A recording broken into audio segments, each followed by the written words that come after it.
안녕하세요. 이제 새로운 씨앗들을 본격적으로 심어야 되는 시기가 되었습니다.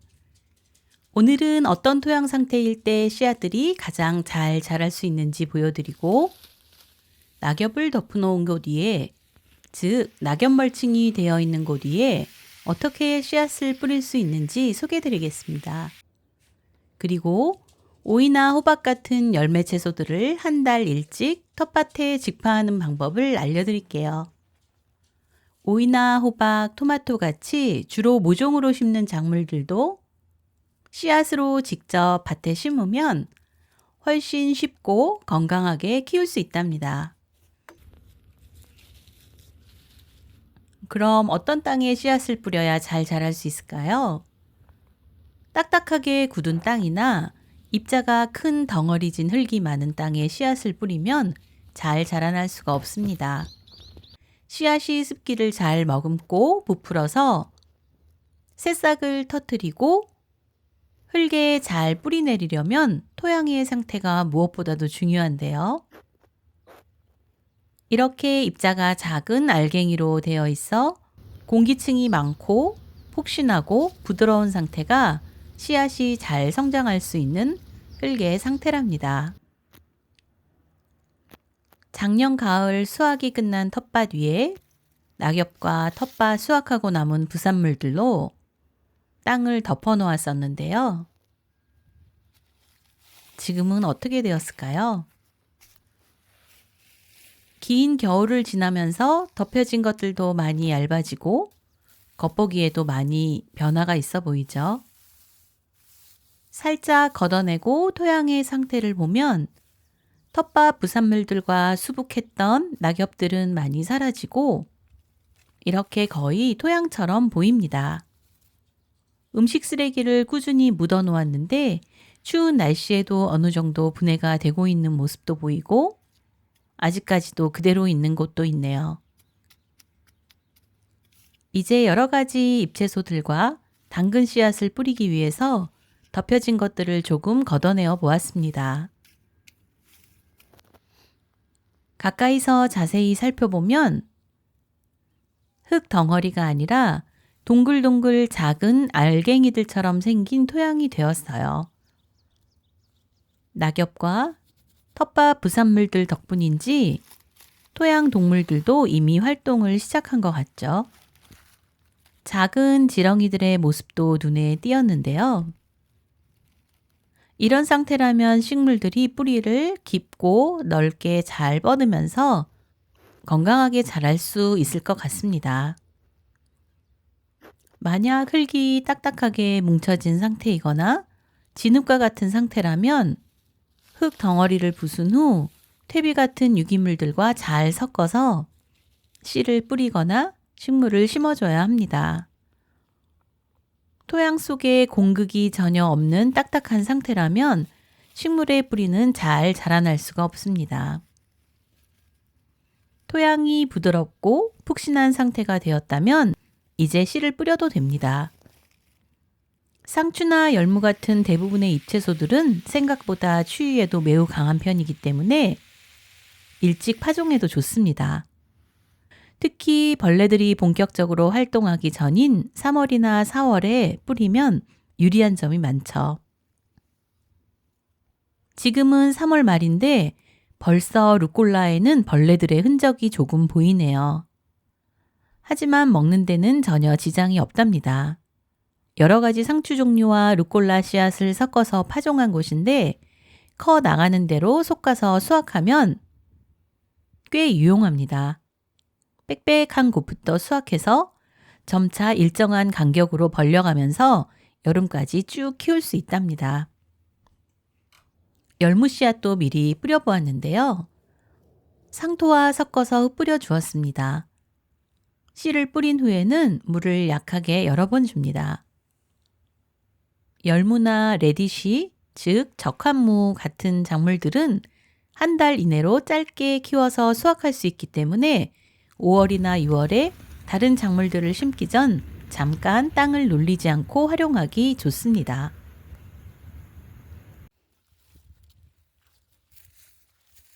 낙엽 멀칭을 한 곳에 씨앗을 뿌리는 모습도 보여드릴게요. 이 영상은 작년 모습인데요. 이곳은 작년에 낙엽을 30cm 이상 쌓아서 새로 만든 밭입니다. 낙엽은 저희 아파트 단지에서 나온 것인데 관리사무소에 얘기하고 5포대 정도 가져왔습니다. 텃밭 주변에도 나무가 있어서 낙엽을 쉽게 구할 수는 있었는데 이렇게 미리 포장해 놓은 것을 가져오니까 편리하긴 하더라고요. 단지 내에서만 수집한 낙엽이라 그런지 흙이나 쓰레기 같은 것들이 거의 포함되어 있지 않은 깨끗한 낙엽이어서 꽤 쓸만했습니다. 꾹꾹 밟아주면서 두툼하게 낙엽을 쌓아 놓았어요. 겨울을 맞이하여 수분도 유지하고 보온도 될 겸 택배 상자와 비닐을 펼쳐서 덮어 놓았습니다. 겨울이라서 낙엽이 충분히 분해되기는 힘들 수도 있는데 그럼에도 택배 상자와 비닐을 덮어 놓아서 조금은 도움이 되었을 것이라고 생각해요. 또 낙엽이 바람에 날아가는 것도 방지하는 역할을 해주었죠. 그렇다면 이곳은 올봄엔 어떻게 변했을까요? 우선 덮어 놓았던 비닐과 상자들을 조금 치워보겠습니다. 상자들도 많이 낡았죠? 그 사이에 벌써 잡초들의 모습도 보입니다. 겨우내 얼만큼 분해되었는지 한번 살펴보았어요.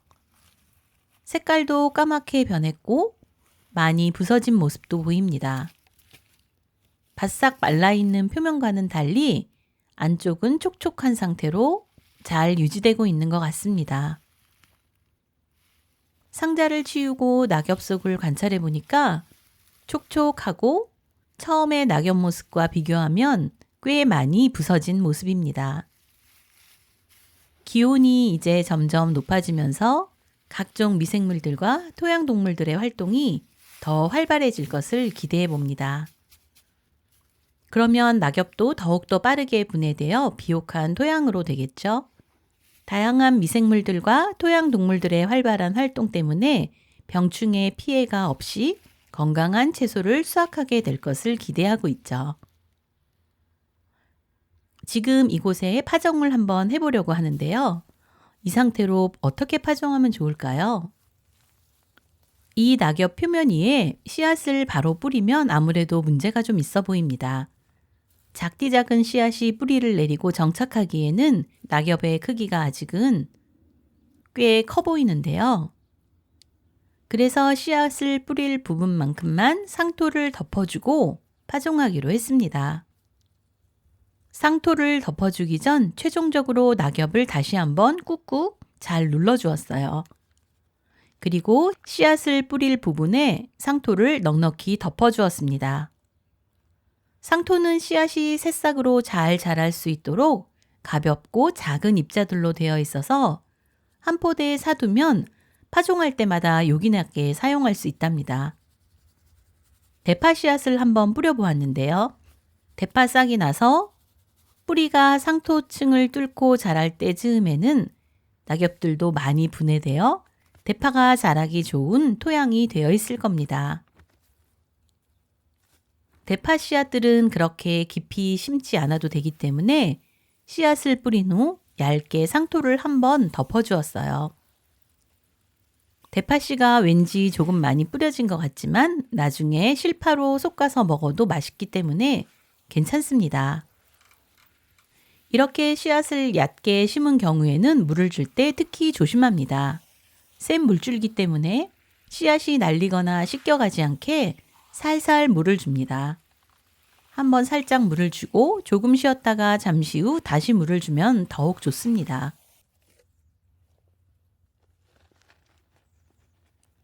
오이나 호박 또는 토마토 같은 작물들은 주로 5월 달에 모종으로 많이 심게 되는 작물인데요.